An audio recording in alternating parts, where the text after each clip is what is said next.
organize. What is this work that we now feel compelled to continue?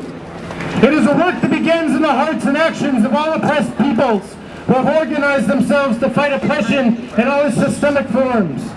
I come from the tradition of GI resistance, where it was soldiers and veterans who shut down, well, among many others, who shut down the United States' evil and unjust war in Vietnam. They studied the problem, organized against the problem, and acted by participating in mass civil disobedience, both on and off the job. They made it impossible for the empire to continue its war.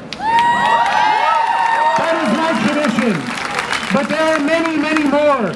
Let us recall the powerful Black Panther Party, the Black Liberation Army, and organizations like the All-African People's Revolutionary Party, which continue to this day in the tradition of Pan-Africanism.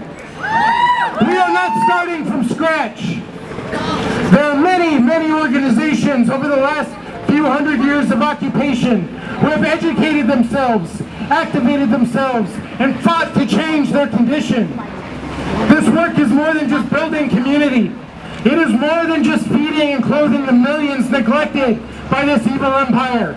It is more than just demanding a higher wage for the theft of our labor and the continued participation in the exploitation and extermination of this continent and our resources. This work is the targeted study of the North American Empire, its ruling class, its armed forces, to include the murderous police forces which plague every city, county, and state on this occupied continent.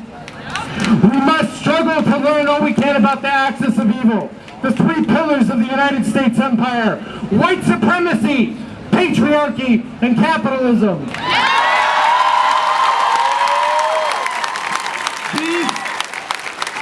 These systemically enforced plagues allow and legally justify the murder and enslavement of oppressed peoples from all over the occupied Americas. We need to know that.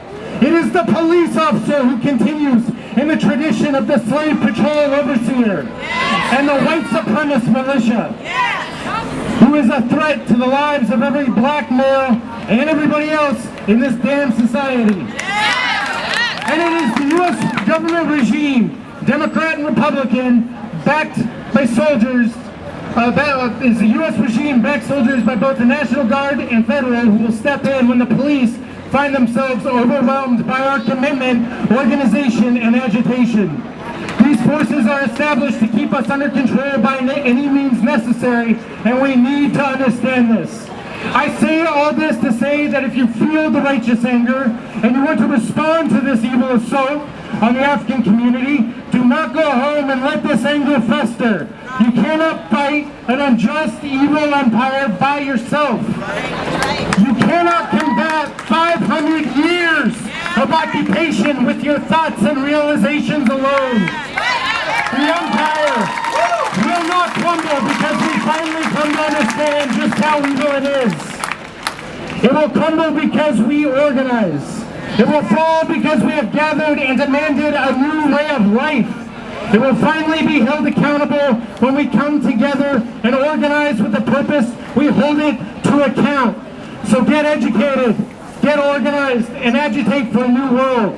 A world where murderous state police forces are not only held accountable, but are finally abolished. Rest in power, Michael Brown, all power to the people.